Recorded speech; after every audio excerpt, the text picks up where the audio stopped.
শহীদ জুনায়েদ এবং শহীদ আনাসের স্মরণে এখানে তাদের নামের স্মরণ এবং একটা চত্বর উদ্বোধন করতে আসছি। এটা কিন্তু একটা খুবই ক্ষুদ্র ব্যাপার, এটা কিছুই না।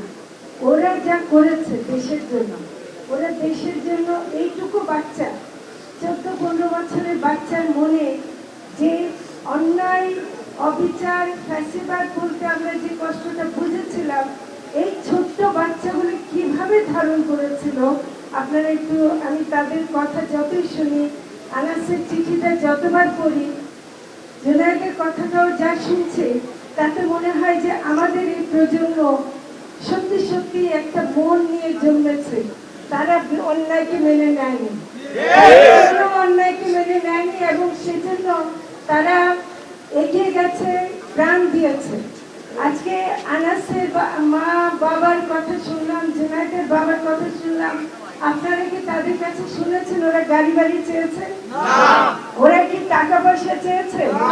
কি চেয়েছে? ওরা চেয়েছে শুধুমাত্র তাদের জন্য আমরা মনে রাখি। মনে রাখি মানেটা কি? মনে রাখি মানে হলো এই শহীদের রক্ত কোনোদিন বৃথা যেতে পারে না। কোনোদিনও বৃথা যদি যায়, আমরা যারা আজকে দায়িত্ব নিয়েছি আমরাও দায়ী হব।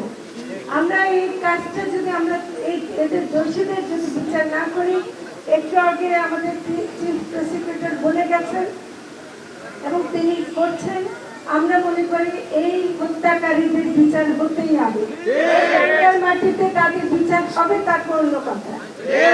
আমি শহীদ আনাস এবং শহীদ জুনায়েদ সহ বাংলাদেশে যারা শহীদ হয়েছে এবং যারা আহত হয়েছে, ওই 5 তারিখ সকালবেলা তো অনেকে আমরা জানতাম না এই যে দুপুরের মধ্যে কি হবে, কারফিউ ছিল।